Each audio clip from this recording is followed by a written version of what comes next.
Jadi pada malam ini kita akan sambung kuliah kita berkenaan dengan topik yang baru, Masjidil Haram dan peranannya dalam perkembangan pendidikan dan intelektual orang Melayu.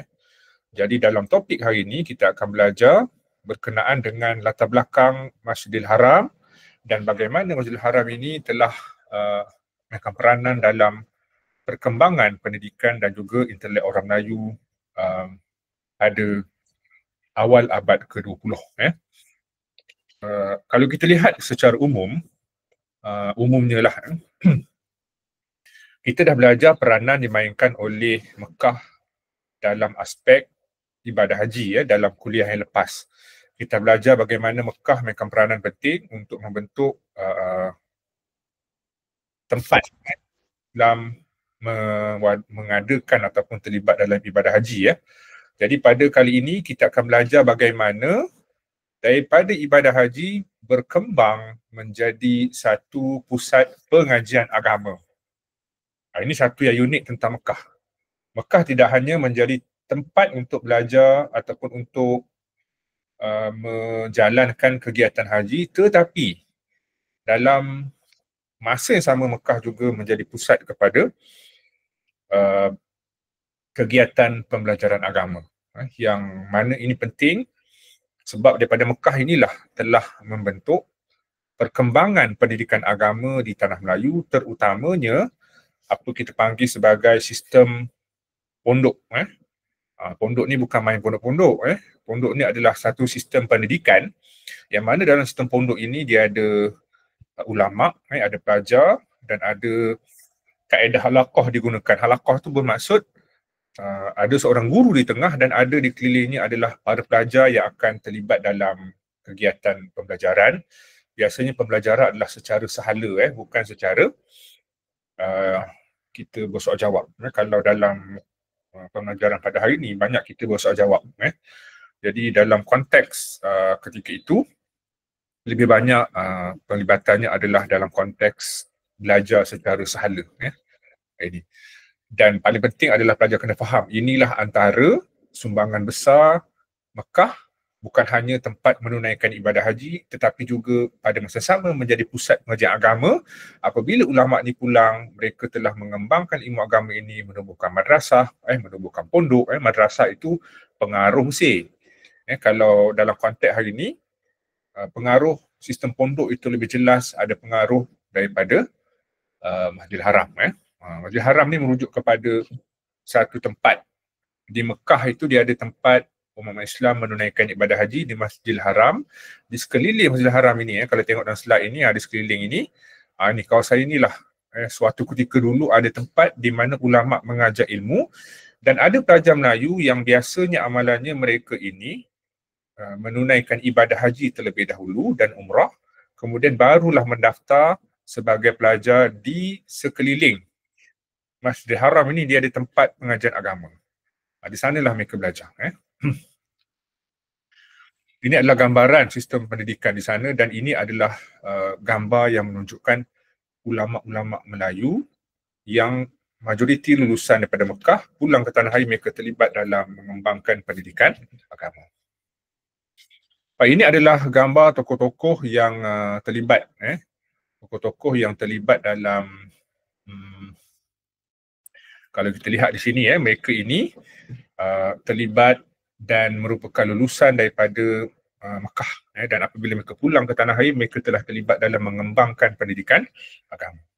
Ini peranan yang dimainkan oleh mereka lah. Baik, kita pergi kepada latar belakang Mekah sebagai pusat pengajian agama.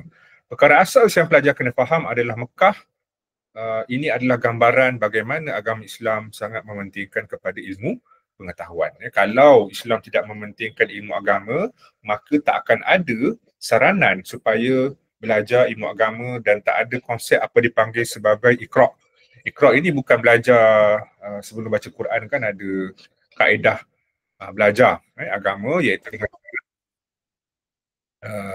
mendalami kaedah membaca Al-Quran lebih awal iaitu sistem Iqra'. Itu bukan Iqra', itu bermaksud dalam Islam ayat pertama yang diturunkan adalah tentang Iqra', iaitu bacalah. Yang mana dalam tradisi Islam, malaikat dia boleh datang berjumpa dengan Nabi Muhammad ketika nak sampaikan wahyu, dan di situlah ada berlaku peristiwa yang mana ayat pertama diturunkan adalah Iqra, iaitu bacalah, menunjukkan dalam Islam belajar itu adalah penting, baca itu penting kan. Yang pertama kena buat adalah baca. Umat Islam sekarang mundur kerana meninggalkan amalan membaca ini. Jadi kita nampaklah ini punca kepada banyak masalah kemudiannya. Baik. Dan pembelajaran asas dalam Islam adalah tak lain tak bukan adalah Al-Quran. Al-Quran sebagai asas dan teras kepada pengajian ilmu agama. Jadi daripada Al-Quran lah umat Islam belajar, dan daripada Al-Quran jugalah umat Islam diajar tentang fardu ain, dan daripada sana berkembang menjadi ilmu-ilmu lain, ilmu hadis dan sebagainya. Dan dalam konteks belajar ilmu agama, orang yang bertanggungjawab mengajar ilmu agama dipanggil sebagai ustaz, ataupun lebih tepat lagi adalah ulama lah. Ulama ini adalah mereka yang diberi tanggungjawab untuk apa? Untuk mengajar ilmu agama, dan mereka ni sangat dihormati dalam masyarakat. Dan dalam konteks kehidupan orang Melayu, sebaik sahaja mereka memeluk agama Islam, maka tiba ataupun sampai seruan supaya orang Melayu ini kena belajar ilmu agama yang lebih mendalam. Kerana kalau kita lihat dalam konteks yang awal, ilmu agama yang dia ajar lebih kepada ilmu fardu ain, macam solat dan sebagainya. Maka ada keperluan supaya orang Melayu belajar lebih lanjut supaya pengetahuan agama mereka lebih mendalam. Tak cukup dengan belajar di tanah air. Kena ada usaha untuk belajar di luar negara. Masa inilah yang telah muncul satu fahaman dalam kalangan masyarakat bahawa mereka perlu ada satu usaha nak mendalami ilmu agama demi memandaikan umat. Mereka tidak boleh berpeluk tubuh dengan hanya tinggal di tanah air tanpa ada usaha untuk mengembangkan ataupun mendalami ilmu agama. Ini yang penting berlaku ketika itulah. Jadi dalam konteks hari ini, kita lihat inilah sebagai model ataupun punca kepada bagaimana ilmu agama itu boleh berkembang. Dan dalam konteks orang Melayu, bila orang Melayu mula mengenali Mekah ini sebagai pusat pengajian agama, dia bermula apabila orang Melayu menunaikan ibadah haji dan kemudian ada keperluan untuk mendalami ilmu agama. Jadi mereka pun telah terlibat dalam belajar ilmu agama dan pergi ke sanalah. Bermula dengan mereka ini, kalau kita lihat dalam konteks itu, mereka menunaikan ibadah haji dulu, kemudian barulah mereka telah melanjutkan pengajian agama di Mekah. Dan kalau kita lihat, sejak bila Mekah ini menjadi pusat pengajian agama, dia sebenarnya bermula rekod terawal menunjukkan sejak daripada abad ke-17. Bagaimana berlaku? Dia bermula dengan seorang ulama daripada Terengganu bernama Syekh Abdul Malik Abdullah. Syekh Abdul Malik ini adalah ulama yang disebut sebagai ulama pertama yang direkodkan belajar ilmu agama dengan cara dia pergi menunaikan ibadah haji dan kemudian telah menyambung pengajian di sana, dan di sanalah dia telah mengembangkan ilmu itu. Balik ke tanah air, Syekh Abdul Malik ini telah menubuhkan sistem pondok, dan di sanalah dia telah terlibat dalam mengembangkan ilmu ini, dan ramai ulama kemudian datang belajar dengan dia dan kemudian kembangkan ilmu itu. Jadi kita boleh simpulkan di sini, rekod terawal ulama Melayu yang belajar ilmu agama adalah Syekh Abdul Malik Abdullah yang berlaku pada abad ke-17. Lebih kurang dalam 1650 lebih, 1680 lebih macam tu. Akhir abad ke-17 itulah fasa di mana Syekh Abdul Malik Abdullah ini telah belajar dan kemudian pulang mengembangkan ilmu itu. Dan satu menjadi kelaziman kalau kita perhatikan kepada rekod-rekod dan bukti yang ada. Saya boleh contoh kalau pelajar nak tahu lanjut ini boleh baca Kaum Muda di Tanah Melayu ni. Kaum Muda Tanah Melayu ni ada dalam buku ni dibahaskan secara mendalam bagaimana perkembangan ulama itu bermula daripada peranan di tempatan dan kemudian pergi ke luar negara. Di sini kan ada dibahaskan di sini berkenaan dengan peranan ulama ini, terutamanya dia bermula apabila berlaku pengislaman dan kemudian ada keperluan untuk orang Melayu ketika itu untuk melanjutkan pengajiannya. Jadi mereka merasakan tidak cukup hanya belajar di dalam negara dan ada keperluan untuk mereka melanjutkan pengajian di luar negara. Dan destinasinya persoalannya di mana? Kan? Soalannya kat mana? Takkan nak belajar dekat dalam negara tak cukup, dia kena belajar di luar. Kan dan ketika inilah muncul Mekah sebagai destinasi untuk belajar ilmu agama. Dan satu lagi pelajar kena faham juga dalam konteks ilmu, Mekah memang menjadi pusat pengajian agama. Tetapi kemudian dalam konteks ilmu menjelang awal abad ke-20 terutamanya, peranan itu telah dimainkan oleh Al-Azhar di Mesir. Di mana Mesir Al-Azhar telah muncul sebagai pusat pengajian agama yang unggul, ramai ulama belajar di sana dan menggantikan Mekah sejak daripada tahun 1920-an. Kenapa 1920-an? Kerana ketika itu berlaku pergolakan politik di Mekah antara Syarif Hussein yang merupakan Raja Hijaz berperang dengan Ibnu Saud. Siapa Ibnu Saud ni? Ibnu Saud ini adalah keluarga yang telah diberi mandat oleh British untuk memerintah tanah Arab, yang mana nama Ibnu Saud ni, Saud itu kemudian telah menjadi nama negara Arab Saudi ataupun Saudi Arabia pada hari ini. Untuk maklumat pelajar, tak ada negara atas dunia ni yang mana nama keluarganya menjadi nama negara. Ini satu-satunya negara yang mana nama keluarga menjadi nama negara, iaitu Saudi Arabia. Saud tu keluarga Saud. Siapa yang memberikan mandat? Mandat diberikan oleh British melalui surat yang diberikan kepada keluarga Saud. British ni licik pelajar. Dia jumpa dengan Syarif Hussein, dia janji lain. Dia jumpa dengan Ibnu Saud, dia janji lain. Jadi dia biarkan kedua keluarga ini berperang, bergaduh, akhirnya British akan tengok siapa yang menang. Itulah British. Jadi kalau pelajar merasakan British ini banyak memberi sumbangan kepada tanah air, fikirkan semula. Kerana bukti yang ada menunjukkan mereka ni ada kepentingan. Dan keluarga Ibnu Saud itulah satu-satunya keluarga yang mana nama keluarganya menjadi nama negara. Dan sebab itulah tak pelik pada hari ini kenapa apabila isu Palestin berlaku, negara sekitar terutamanya Arab Saudi berdiam diri. Kenapa? Sebab sejarah buktikan mereka tetap menjaga kepentingan hak mereka. Bukan menjaga kepentingan umat tetapi menjaga kepentingan negara mereka. Ini adalah satu fakta yang penting pelajar kena faham.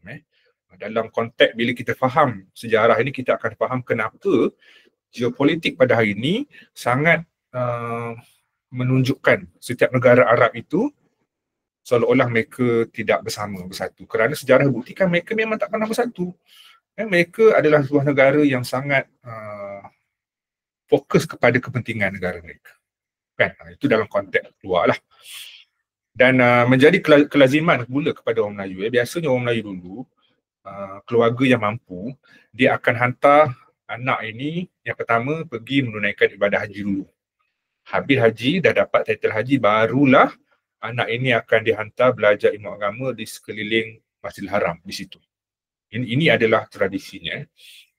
Dan kat sana mereka belajar apa? Mereka belajar banyaklah selain ilmu Quran, hadis dan ilmu lain. Mereka juga belajar pelbagai ilmu cabang lain. Ilmu, contohnya dalam bahasa Arab, dia ada apa dipanggil sebagai qawaid, saraf dan juga nahwu. Dan mereka juga belajar ilmu adab, balaghah dan sebagainya. Ini ilmu-ilmu yang berkaitan dengan bahasa Arab. Dan ada juga mereka belajar ilmu-ilmu berkaitan dengan ilmu-ilmu alat lain, ilmu mantik, ilmu logik, kan? Ini juga penting. Sebab kalau kita tak tahu ilmu mantik, apa jadi?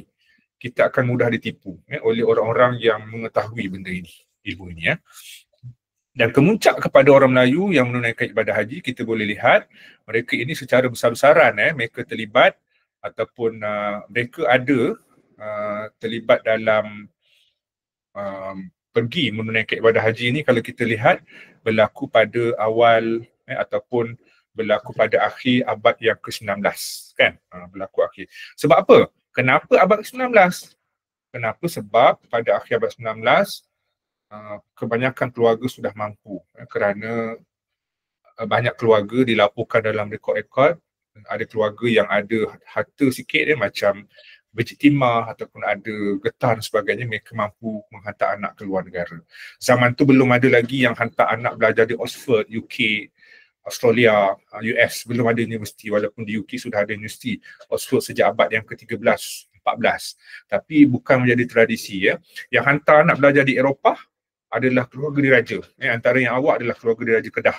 Misalnya kan, sebab tu Tunku Abdul Rahman antara anak beliau merupakan Perdana Menteri Malaysia pertama, dan kerana latar belakang keluarga diraja memang dibiasa dengan hidup di barat, sebab itulah hidupnya di peringkat awal memang hidup sebagai anak raja yang terpengaruh dengan budaya barat, minum arak dan sebagainya. Tetapi Tunku Abdul Rahman kemudian di akhir hayatnya menjadi seorang yang sangat menyumbang kepada ilmu agama. Misalnya terlibat dalam penubuhan Perkim dan juga terlibat dalam penubuhan OIC. Jadi kita, ini serana penting. Saya nak ingatkan kepada pelajar, kita jangan menilai orang berdasarkan kepada awalnya. Kita tak tahu, mungkin masa mudanya penuh pelbagai pancaroba dan sebagainya. Tapi di akhir hayatnya merupakan seorang pemimpin yang sangat berjasa kepada Islam. Kan? Itu satu panduan dan juga satu nasihat kepada kita semua dan saya jugalah. Jangan mudah kita menilai orang berdasarkan kepada pengalaman ataupun kehidupan awalnya. Kita tak tahu penjudahan macam mana kan. Okay. Balik lagi kepada ulama Melayu di Masjidil Haram. Okey. Kalau kita sebut kepada ulama Melayu yang belajar di Masjidil Haram, saya sebut tadi yang awal adalah Abdul Malik Abdullah ataupun namanya Tunku Pulau Manis. Kenapa namanya Tunku Pulau Manis? Kerana beliau dilahirkan di Terengganu dan merupakan seorang ulama yang prolifik.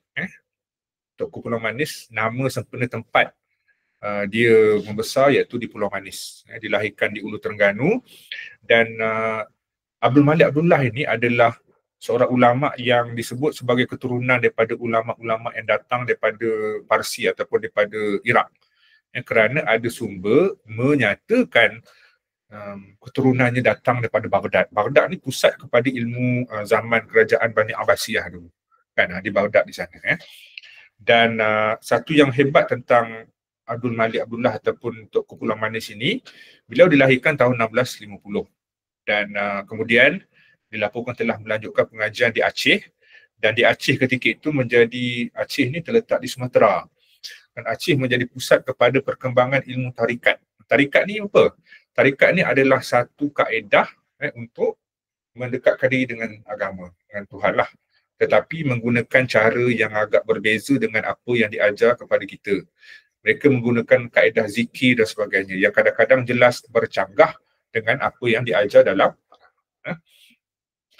Dan menarik tentang Tunku Pulau Manis ini, beliau merupakan seorang yang sangat terpengaruh dengan tarikat Syattariyah.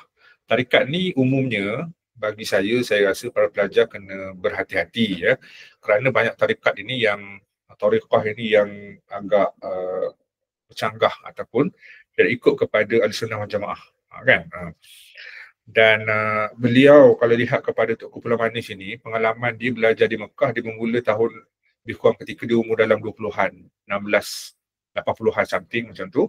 Dia telah belajar di Mekah dan dia telah berguru dengan beberapa ulama besar dan kemudian pulang ke Terengganu lebih kurang dalam akhir abad ke-17, 1690-an macam tu.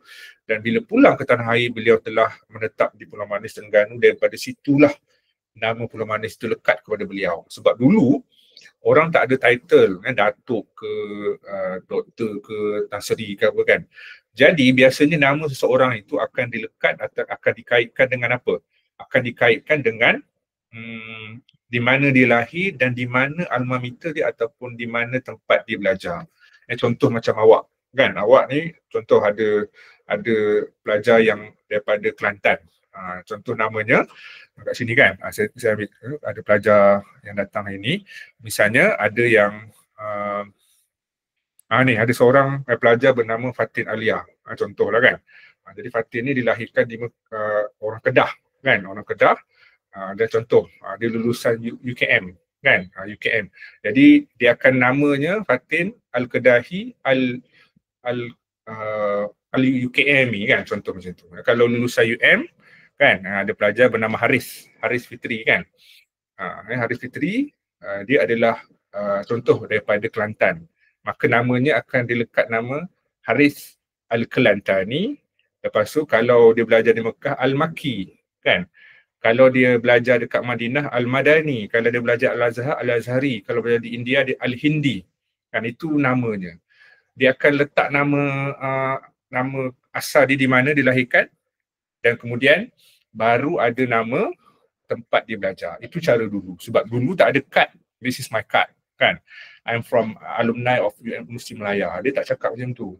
Tapi dia akan sebut nama itu berdasarkan kepada tempat lahir. Itu cara orang dulu, kan? Itu. Baik, kita pergi lagi kepada ulama-ulama lain lah. Dan menarik tentang tentang Tunku Abdul Manis ini, yang menarik tentang beliau ni sempat menjadi penasihat kepada Sultan Terengganu, Sultan Zainal Abidin, kan? Ini sultan yang paling hebat dalam sejarah perundangan di Terengganu. Kerana baginda Sultan Zainal Abidin lah yang telah mengembangkan sistem pendidikan dan juga perundangan Islam di Terengganu. Jadi ini tercatat dalam buku sejarah dan pelbagai sumbangan diberikan oleh Sultan Zainal Abidin lah. Dan Tunku Paluh ini antara tulisan beliau yang terkenal adalah Syarah Al-Hikam tentang tasawuf. Tasawuf ni contohnya nak dekatkan diri dengan Tuhan, dia ada amalan-amalan dia. Jadi kitab tasawuf ni, tulisan beliau Syarah Al-Hikam ni banyak menceritakan tentang bagaimana nak mendekatkan diri ni. Kitab Al-Kifayah berkenaan dengan fiqh dan juga Risalah Al-Kaifiyah An-Nihiyah, iaitu campuran antara ilmu fiqh dan tasawuf. Jadi ulama dulu kadang-kadang bila dia menulis kitab, dia campur, dia tak macam hari ni sudah jelas, tapi dulu dia akan campur beberapa cabang ilmu lah, kan. Yang kedua adalah Daud bin Abdullah Al-Fatani. Okey, daripada Fatani ni daripada mana? Maksud dia pada mana, pelajar? Siapa boleh beritahu saya? Daripada nama Al-Fatani ni, dia asal daripada? Patani. Bagus. Siapa ni? Haris Okey, Haris. Bagus.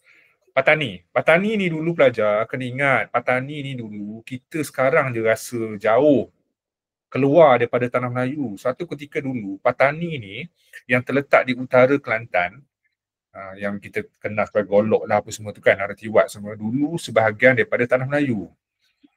Sebab dalam sejarah, Patani ni sebahagian daripada tanah Melayu. Maksudnya di atas Kelantan, dia ada satu wilayah yang dipanggil Patani. Tetapi Patani ni menjelang akhir abad ke-19 telah berlaku serangan daripada kerajaan Thai di utara. Orang Thai ni orang dia beza tau. Orang Thai dan orang Siam lain. Siam ini ada yang Muslim. Orang Thai ni adalah orang yang datang daripada utara China, daripada Yunnan dan sebagainya.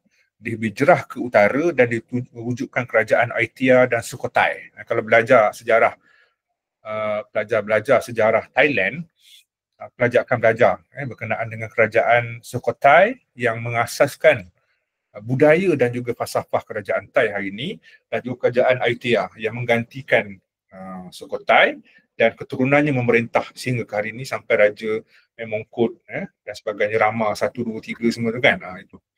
Dan kerajaan Thai telah menyerang Patani pada akhir abad 19 dan menamatkan sistem beraja, yang mana raja terakhir Sultan Raja Kamaruddin itu telah ditamatkan, dan menjelang awal abad ke-20 orang Thai ni orang Melayu, mereka bukan orang Siam dan orang orang Patani ini adalah orang Melayu, orang Melayu beragama Islam. Yang berlaku kepada mereka dipaksa untuk terima agama dan budaya Siam. Sebab tu orang Melayu di Patani, mereka kena ada nama Siam, mereka belajar sekolah Siam. Dan yang paling menggemparkan apabila ada Sami Buddha yang juga mengajar di sekolah dan mengajar falsafah agama Buddha kepada orang Islam. Itu yang menyebabkan orang Islam dimarah. Dan akhirnya berlaku tragedi yang melibatkan Haji Sulong dan kawan-kawan yang telah ditekan hebat oleh kerajaan Siam, dan masa itulah munculnya seorang tokoh yang sangat penting dalam sejarah penindasan orang Melayu di Patani, yang telah menindas orang-orang Islam di sana. Jadi kisahnya panjang, pelajar. Ini nanti sampai waktu mungkin saya akan ceritakan juga di dalam kuliah lain lah. Jadi pada hari ini kita fokus kepada Daud Al-Fatani ini. Siapa Daud Al-Fatani ini? Daud Al-Fatani ini adalah seorang ulama kelahiran Patani. Dan yang menarik tentang beliau ini, pada akhir abad ke-18, 1780-an begitu, dilaporkan Syekh Daud ini terlibat dalam usaha nak membebaskan Patani daripada pengaruh Siam. Menunjukkan dalam sejarah ada ulama yang juga terlibat dalam perang. Dalam Islam, ulama antara golongan yang diberikan pengecualian untuk apa? Daripada pergi berperang, kerana mereka tergolong dalam kalangan yang mana kalau mereka berperang, mereka meninggal, siapa yang nak teruskan ilmu ni? Jadi kena ada ulama yang tinggal dan tak wajib pergi berperang. Sebab itulah dalam konteks amalan bermasyarakat, ulama ini diberikan sedikit kelonggaran untuk tidak berperang. Berperang wajib pada lelaki, wanita dikecualikan. Tetapi ada lelaki yang tak perlu, yang kalau kita lihat, mereka tak perlu pergi berperang, iaitu dalam kalangan ulama-ulama ini. Dan kalau kita lihat ini kepada Syekh Daud Al-Fatani ini, dia pernah belajar di Aceh selama 2 tahun, Mekah selama 30 tahun dan juga Madinah selama 5 tahun. Dan kemudian dia mula pergi ke Al-Azhar, Universiti Al-Azhar, dan dia belajar kat sana pada tahun 1809, dan disebabkan ilmunya yang tinggi, beliau telah diberikan gelaran Al-Alim Al-Allamah Al-Arif Ar-Rabbani. Jadi menunjukkan ketinggian ilmu yang ada pada Syekh Daud Al-Fatani, menyebabkan beliau telah diangkat menjadi seorang ulama yang hebatlah. Dan beliau juga merupakan seorang ulama yang diberi gelaran ataupun yang dilantik sebagai Amir Al-Hajj. Dulu tak ada ejen haji, jadi ulama-ulama ini telah diberi peranan untuk memimpin orang-orang Islam menunaikan ibadah haji. Jadi Syekh Daud Al-Fatani telah dilantik sebagai Amir Al-Hajj, iaitu sebagai ketua kepada jemaah-jemaah haji. Menunjukkan ketinggian ilmu yang ada pada beliau sehingga beliau telah diangkat sebegitu rupa lah. Dan satu kisah yang menarik tentang Syekh Daud Al-Fatani ini, beliau dilaporkan pernah ketika Patani diserang oleh Siam, beliau antara ulama yang sempat pulang dan sempat berperang melawan Siam. Misalnya pada tahun 1820-an, 1830-an, 1840-an, beliau merupakan antara ulama yang penting, ulama yang penting yang kalau kita lihat dalam konteks ilmu itu telah dilantik sebagai ketua kepada haji lah. Dan beliau pernah dalam konteks itu, dan pada masa sama beliau juga pernah pulang ke Patani. Dan satu yang menarik tentang beliau, beliau ni seorang ulama yang hebat. Anak murid kepada beliau misalnya adalah Abdul Samad bin Abdullah daripada Pulau Condong, Kelantan. Ini seorang ulama besar di Kelantan. Dan satu lagi adalah Wan Abdullah bin Muhammad Amin ataupun terkenal dengan gelaran Tok Syekh Duyung di Pulau Duyung, Terengganu. Beliau ni banyak menterjemahkan kitab-kitab. Kalau kita lihat kitab-kitab penting yang ada, pernah diterjemahkan ke dalam bahasa Arab sebab orang Melayu tak faham bahasa Arab. Jadi dia terjemahkan kitab Arab ke dalam bahasa Melayu menggunakan huruf Jawi. Ini. Iaitu Ad-Dur As-Samin, Kifayah Al-Mubtadi' dan Muniyatul Musalli. Ini antara kitab tulisan Syekh Daud Al-Fatani. Ulama ketiga adalah Syekh Abdul Rahman bin Muhammad Al-Idrus ataupun Tok Paloh, 1817 sampai 1917. Tok Paloh ini adalah seorang lagi ulama yang merupakan seorang lulusan daripada Terengganu lah, daripada Terengganu. Tok Paloh ini berasal daripada Paloh, Terengganu, dan dia keturunan Arab sebab ayahnya bernama Said Muhammad bin Zainab bin Al-Idrus. Jadi keturunan Al-Idrus sangat penting lah, merupakan seorang ulama penting ketika itu. Dan Tok Paloh ni pernah berguru dengan Tok Syekh Duyung. Duyung ni dia sebab dia tinggal di Pulau Duyung. Pulau Duyung ni sebuah pulau yang terletak di perairan Sungai Terengganu, tak jauh daripada Kuala Terengganu. Kenapa namanya pulau? Sebab kawasan itu telah dikelilingi oleh air. Dia bukan di tengah laut. Pulau ini berada di kawasan lembah sungai. Tetapi kerana kawasan itu dikelilingi air, maka lembah itu digelar sebagai Pulau Duyung. Dia Syekh Abdul Rahman ni pernah belajar di Mekah, dan di sanalah dia belajar ilmu agama. Dan setelah dia pulau ke tanah air, beliau ni terlibat dalam kalau kita lihat Tunku Paluh ni, memang terlibat dalam gerakan menentang penjajah. Antara ulama yang terlibat dalam menentang penjajah. Misalnya ketika itu, dia telah mengembangkan gerakan anti-British dengan menubuhkan kitab Al-Ma'arif Al-Lahfan. Sebuah kitab yang menentang pengaruh penjajahan barat ketika itu. Dan kerana beliau ni agak agresif menentang penjajahan, beliau ni sangat ditentang oleh British. Sebab itulah kalau kita lihat, British menuduh beliau ni telah melindungi pahlawan Pahang seperti Datuk Bahaman, Tok Gajah dan Mat Kilau. Kalau tengok filem Mat Kilau itu, dia ada satu, walaupun tak ada dalam filem, tetapi ada sumber yang menyatakan Tunku Paluh ini juga terlibat dalam mempertahankan dan melindungi pahlawan Pahang daripada ditangkap oleh British. Dan disebabkan pengaruh Tunku Paluh juga, pengaruh pemerintahan British ataupun pengaruh pentadbiran British juga lambat datang ke Terengganu. Bahkan Terengganu merupakan antara negeri yang paling lambat menerima pengaruh British. Yang dimasukkan dengan pengaruh British adalah menerima penasihat British. Sebab apa? Penasihat British di Terengganu dilaporkan hanya dilantik pada tahun 1928. Agak lewat berlaku.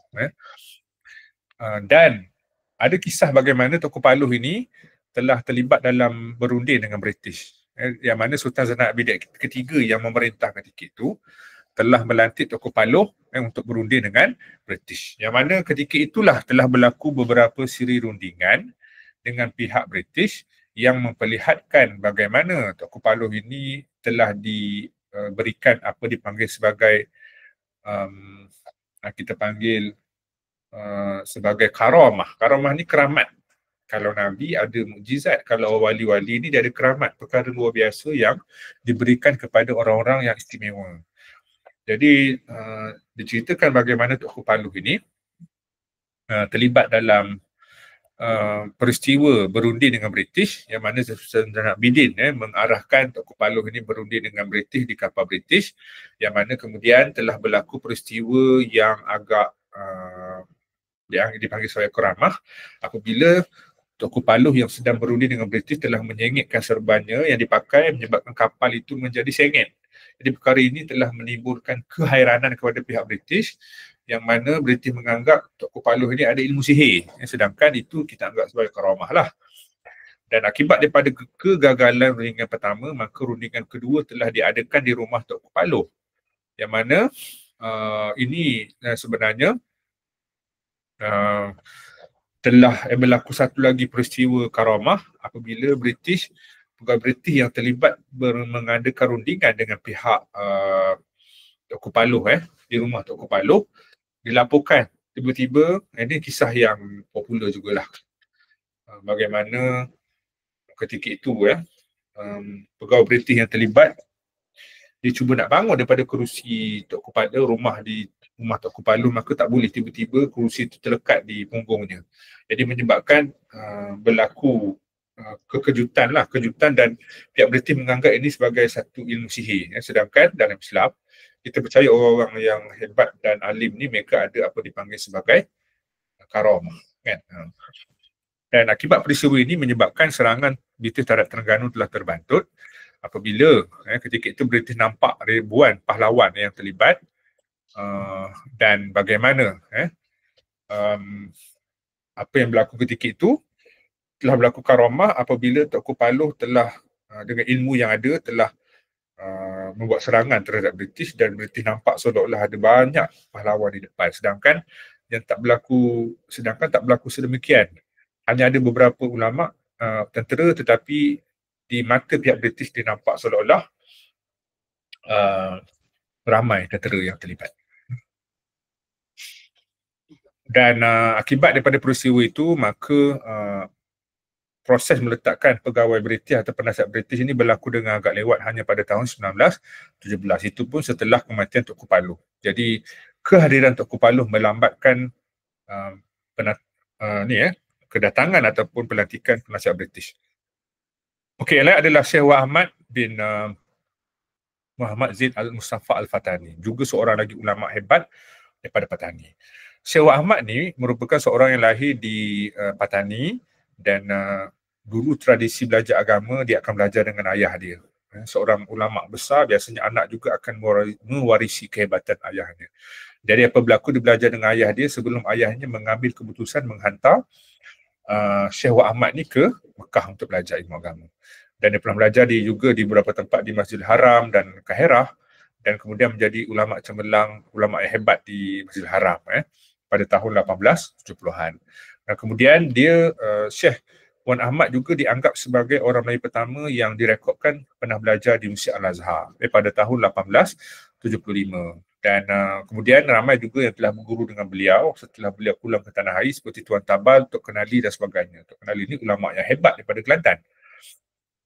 Dan sepanjang hayatnya, Syekh Wak Ahmad ni juga telah membuka ruang hubungan antara kerajaan Johor dan juga kerajaan Turki Osmaniyah. Sebab tu dalam kerajaan Johor, pengaruh Turki Osmaniyah sangat kuat sama ada dari segi bendera, pengaruh pentadbiran dan sebagainya, undang-undang, banyak pengaruh Turki Osmaniyah kerana peranan dimainkan oleh Syekh Wak Ahmad ini. Jadi besar peranannya. Dan beliau meninggal dunia pada tahun 98 di Mina.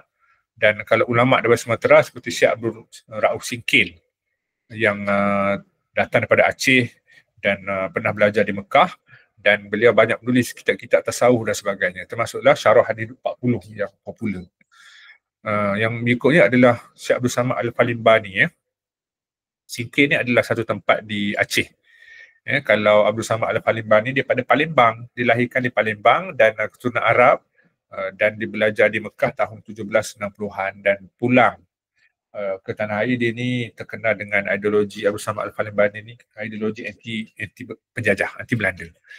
Dan beliau pernah berguru dengan beberapa ulama hebat seperti Syekh Muhammad Saman Al-Qadiri, Al-Hawalti, dan juga Syekh Ahmad bin Abdul Munim Ad-Damanhuri. Ini merupakan seorang ulama hebat lah di Universiti Al-Azhar. Yang atas ni Syekh Muhammad Saman Al-Qadiri ni adalah seorang ulama besar di Madinah, kan. Dan beliau telah menulis beberapa kitab seperti Hidayatul Salikin dan Syiar Al-Muslimin, Syiar As-Salikin. Jadi dan kemudian adalah Syekh Ahmad Khatib Abdul Latif Al-Minangkabawi. Maksudnya daripada Minangkabau, Minang, kan. Apa yang menarik tentang Syekh Ahmad Khatib ini, dilahirkan di Bukit Tinggi Sumatera, dia pernah belajar di Mekah tahun 1870-an, dan beliau merupakan ulama di Mekah ini. Dia ada setiap mazhab dia ada seorang imam besar. Jadi Imam Besar di Masjidil Haram dianggap sebagai imam besar pertama Masjidil Haram yang bukan dalam kalangan orang Arab, kan. Dia ada banyak 4 mazhab tu dia ada imam, tapi beliau merupakan imam pertama yang dilantik ke jawatan tersebut yang bukan kalangan orang Arab. Hebatlah ilmu agama dan ilmu yang ada pada beliau sehingga diangkat sedemikian rupa. Dan beliau meninggal tahun 1916 di Mekah. Kalau di Jawa seperti Muhammad Nawawi Al-Bantani, Banten. Banten ni daripada Banten lah, Jawa. Dan hebatnya tentang Syekh Nawawi ni, Muhammad Nawawi adalah dia pernah digelar sebagai Syekh Ulama Al-Hijaz, Ketua Ulama Hijaz. Dan beliau ni banyak menulis kitab seperti Tafsir Al-Munir, Kasfatus Sajak, dan juga Nasyaikh Al-Ibad. Ini antara tulisan beliau lah. Dan berikutnya adalah Kiai Haji Saleh Darat, juga merupakan seorang ulama hebat lah daripada Pulau Jawa. Kalau daripada Borneo, Muhammad Arsyad Al-Banjari, orang Banjar daripada Kalimantan, daripada Banjarmasin, Kalimantan.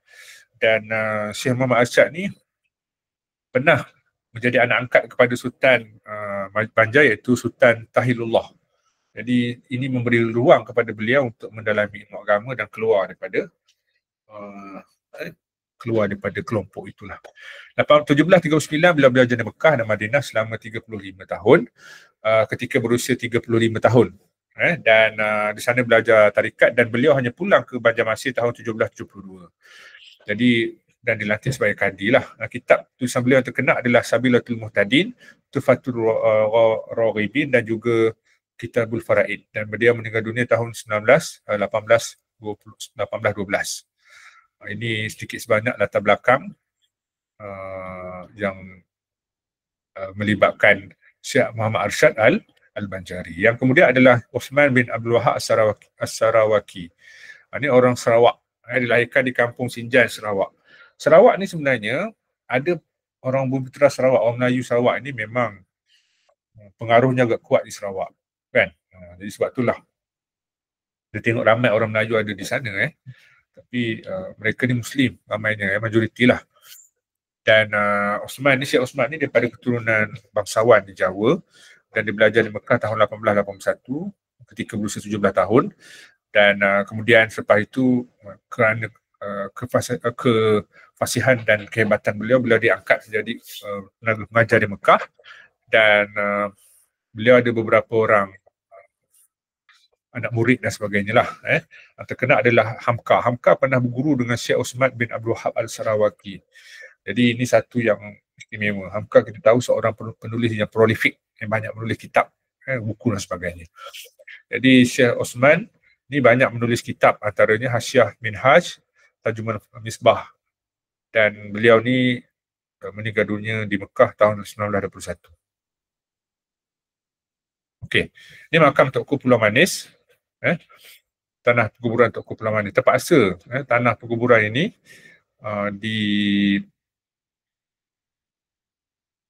ditutup kerana ada pihak yang cuba nak apa kita panggil sebagai membuat penyembahan, kan. Jadi memang ini antara yang istimewa ataupun yang agak pelik lah yang berlaku kepada beliau, kerana ramai pihak yang ini kerja-kerja khurafat lah, kerja khurafat yang dilakukan. Kenapa?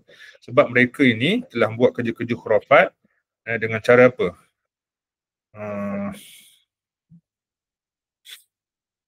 Dengan cara menyembah kubur-kubur ini. Sebenarnya tidak dibenarkan dalam Islam pun, kan? Tapi ini berlaku.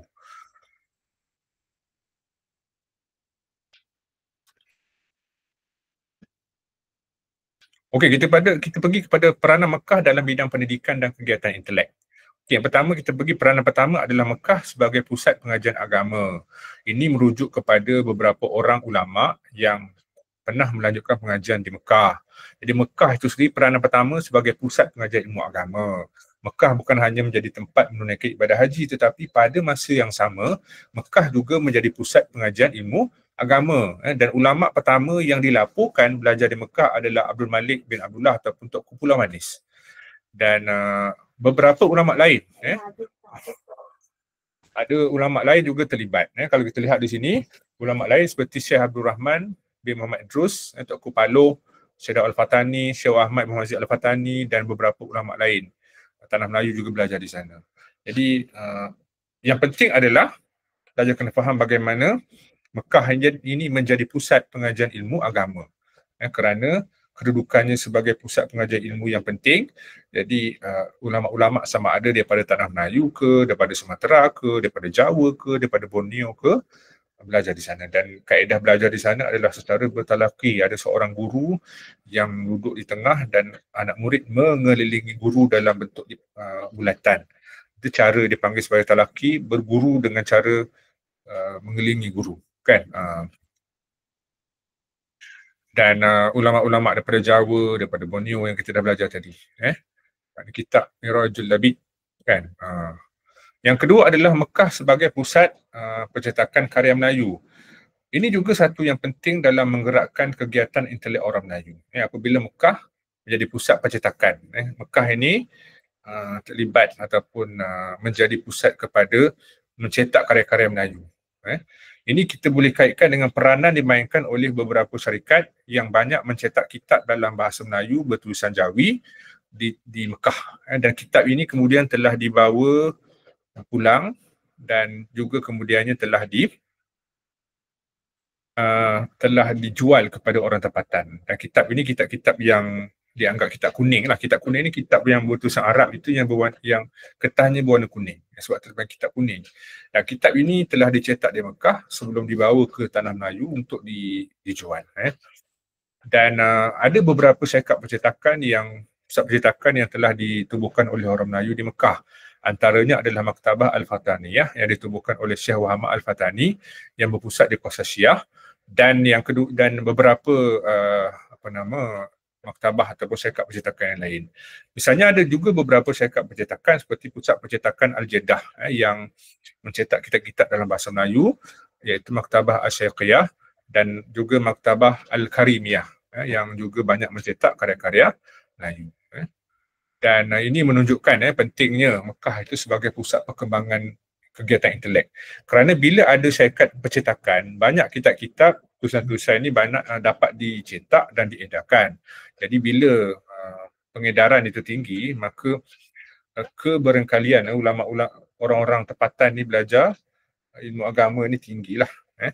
Kan, ini antara yang menariklah tentang ulama-ulama ini. Yang mana dengan adanya kitab-kitab ini, maka kitab ini dapat dicetak, maka ilmu itu dapat dikembangkan secara lebih efektif lah. Itu pentingnya ada syarikat percetakan ini. Dan pada masa sama,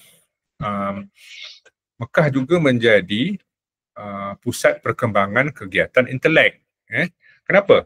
Sebab pada masa sama Mekah ini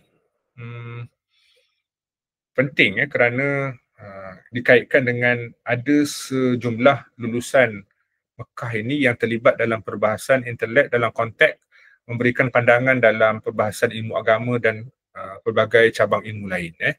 Ini kita boleh kaitkan dengan peranan lulusan Mekah ini yang terlibat dalam perbahasan agama di tanah air. Misalnya ada satu polemik berkenaan dengan hukum memaparkan gambar sebagaimana yang dipaparkan dalam majalah Tunas Melayu tahun 1913. Ketika ini ada ulama ataupun ada pelajar Melayu yang merupakan lulusan Masjidil Haram ni telah memberikan pandangan yang menyatakan tak salah. Ini pendapat beliau lah, mengatakan tak salah gambar Kaabah itu. Sebab apa? Sebab dia menyatakan itu hanya gambar, bukan benda yang fizikal gitu kan. Dan ini pada masa sama pelajar yang memberikan pandangan itu juga telah menghantar sekeping gambar Kaabah kepada pengarang. Jadi ini menunjukkan bagaimana pelajar berkenaan telah memberi teguran sinis lah kepada mereka yang tidak bersetuju dengan pandangan tadilah. Dan pada masa sama ada juga kes yang melibatkan majalah Pilihan Timur, yang mana Pilihan Timur ni majalah kedua diterbitkan oleh pelajar Melayu di Al-Azhar. Awalnya adalah Suara Azhar dan kemudian Pilihan Timur. Dalam majalah Pilihan Timur yang diterbitkan oleh pelajar Melayu di Kaherah, yang mana apabila Pilihan Timur diterbitkan, maka pelajar Melayu di Mekah, Pilihan Timur ni diterbitkan oleh pelajar Melayu di Mesir, di Masjid Al-Azhar.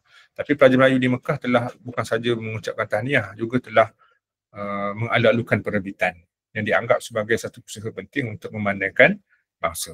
Jadi kita boleh tunjuk di sini bagaimana Mekah itu memainkan peranan lah juga pada masa sama. Okey, pada masa sama ada juga lulusan Masjidil Haram dan perkembangan pendidikan orang Melayu. Satu yang penting untuk pelajar faham lagi, pengaruh Mekah juga kita boleh nampak dalam konteks kegiatan intelek adalah penubuhan sistem pondok. Ini mungkin tak ada dalam slide tapi saya kembangkan jugalah. Saya nak ceritakan dengan pelajar.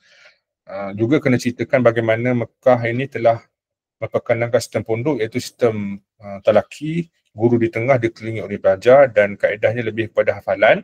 Dia tak ada jadual waktu, tak ada hak umur, bebas dan belajarnya biasanya dah tempoh yang lama. Kalau di Al-Azhar, kalau tak lulus satu paper dia kena repeat tahun. Kadang-kadang satu je paper, boleh je repeat tahun berikutnya kan, tapi amalan mereka agak ketat lah. Jadi, ini ulama-ulama orang Melayu ketika itu. Dan yang kedua adalah, tadi saya lupa nak sebut, tadi selain daripada tu dia ada dalam konteks pengaruh Mekah terhadap perkembangan pendidikan dan kegiatan intelek adalah penubuhan tadi yang saya sebut tadi. Adalah penubuhan sistem pondok. Yang kedua adalah sistem madrasah, tetapi madrasah ini umumnya adalah model Al-Azhar, tapi madrasah yang masuk ke adalah madrasah model Mekah. Sebagaimana yang kita tahu di Mekah juga ada ulama-ulama ni yang terpengaruh dengan pemikiran begini di tanah Melayu lah dan juga ketika itulah. Jadi daripada penubuhan madrasah model Mekah ini juga menunjukkan memang sudah ada perubahan dari segi pemikiran dan sebagainya. Pergi lagi kepada lulusan Masjidil Haram dan Perkembangan Pendidikan Melayu. Ini sistem pondok tadi saya sebut tadi. Sistem pondok yang mana tiada peraturan khusus, terdapat banyak di tanah Melayu, antaranya adalah di Kelantan, Terengganu dan Kedah. Dan kaedah pembelajaran adalah lebih kepada sistem halaqah. Antara pondok yang terkenal di Kelantan misalnya di Pondok Pulau Condong, di Macang, Pondok Masjid Muhammadi Kota Baru, sebab yang Masjid Muhammadi itu sebenarnya ada pondok dulu tapi dalam bentuk yang uzur lah dengan rumah kayu, tapi sekarang dah tak ada lah, diruntuhkan. Pondok Ahmadiyah di Bukit Payung juga di kawasan Kota Baru juga ada. Kalau kita lihat di sini menjadi pusat perkembangan ilmu pondok lah. Kalau di Terengganu ada Pondok Pulau Manis dan Pondok Bukit Bayas, ini antaranya lah kan. Ini antara sistem pondok yang ada zaman tu. Dan pada masa sama ada juga pendidikan madrasah, yang mana pendidikan madrasah ini sebenarnya seperti disebut, madrasah ni umumnya model Mesir, tapi apabila telah dimasukkan ideologi apa kita panggil sebagai pengaruh daripada Mekah, maka diubah suai daripada madrasah asalnya model Mesir menjadi model Mekah.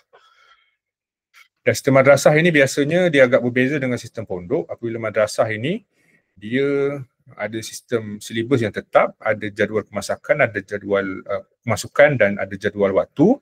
Dia ada hak umur dan dia ada peperiksaan, dan dia juga belajar di sana, dia belajar mereka belajar juga ilmu-ilmu dunia, matematik dan sebagainya. Jadi kita nampak memang sistem madrasah ni sebenarnya lebih tepat dengan zaman hari ni. Ada sistem dua hala, belajar bukan sahala macam sistem pondok itu kan. Dia sahala, tapi dua hala ni masuk boleh bersoal jawab. Kadang-kadang ada orang kata soal jawab ni akan merendahkan guru. Tidak, bersoal jawab ni sebenarnya satu kaedah untuk belajar. Jadi kalau kita nak belajar kena bersoal jawab, barulah jelas kan.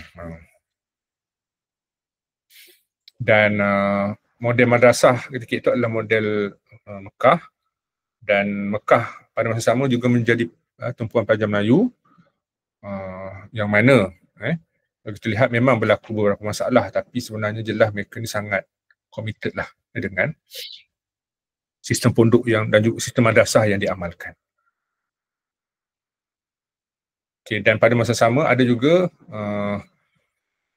sistem pondok ini yang telah mengalami kemerosotan. Misalnya ada yang menganggap sistem pondok ini tak relevan, menggunakan sistem halaqah tak relevan lagi, dan dianggap sesuai bagi mereka yang ada ilmu agama saja. Maka yang tak ada basic tu susah. Okey, madrasah yang berikutnya, madrasah model Masjidil Haram. Ini sebagaimana dua contoh yang diberikan, iaitu madrasah Idrisiah Kuala Kangsar dan juga madrasah Darul Ulum Ad-Diniyah Mekah. Jadi dua contoh ini menunjukkan mereka ni menggunakan silibus daripada Mekah lah. Madrasah Idrisiah ni diasaskan oleh Sultan Perak, Sultan Iskandar. Cuma kemudian mudir yang dilantik adalah Haji Muhammad Saleh, dan ketika zaman Syekh Abdullah Al-Maghribi dia berlaku sedikit kontroversi lah yang menyebabkan Syekh Abdullah Al-Maghribi ni keluar sebagai pengajar di sana lah. Kalau Madrasah Darul Ulum Ad-Diniyah Mekah yang ditubuhkan tahun 1935 ini, dia bermula apabila Abdul Majid Zainuddin, kita dah belajar tentang Abdul Majid ni seorang tokoh spy lah, mata-mata yang dilantik sebagai pegawai haji. Bila dia buat haji, maka tugasnya adalah memantau segala aktiviti kan. Itu. Dan kemudian tahun 33 Abdul Majid berjumpa dengan Raja Abdul Aziz Saud, dan ketika itulah Abdul Majid ni meminta Bangunan Asar tadi diwakafkan kepada Tuan Puan Syarifah. Ini zaman Syekh Zubir bin Ahmad lah di madrasah tersebut. Tapi dah banyak berubah, hari ni dah tak ada dah, dia jadi sekolah bantuan penuh kerajaan kan. Berikutnya adalah Madrasah Salafiyah Al-Hindiyah. Juga merupakan antara madrasah yang penting yang ada di Mekah. Ada di tanah air seperti Madrasah Idrisiah Kuala Kangsar Perak. Kalau di Mekah, Madrasah Darul Ulum Ad-Diniyah dan juga Madrasah Salafiyah Al-Hindiyah yang merupakan dua tokoh yang banyaklah berjasa kepada penubuhan madrasah tersebut. Kini Madrasah Idrisiah Kuala Kangsar Perak. Okey, dan ini adalah slide yang menunjukkan berkenaan dengan ulama-ulama inilah. Ulama ni penting dalam tradisi ilmu. Ni ucapan Syekh Abdullah Fahim, datuk kepada Pak Lah kan. Juga seorang ulama, pernah menjadi mufti Pulau Pinang dan sebelum itu merupakan tokoh yang aktif dalam UMNO. Dulu UMNO masih ada cabang agamanya tetapi kemudian dah tak muncul lah. Kan? Jadi ini contohlah yang menunjukkan perubahan-perubahan yang berlaku. Okey, jadi saya dah habiskan kuliah hari ini. Secara ringkas lah. Jadi diminta pelajar tandakan kehadiran dan paling penting adalah esok kita tak ada tutorial sebab baru dikuliahkan, mungkin tak sempat nak siapkan. Jadi kita akan bawa soalan 3 ni ke minggu depan untuk pembentangan. Okey, ada soalan tak setakat ni?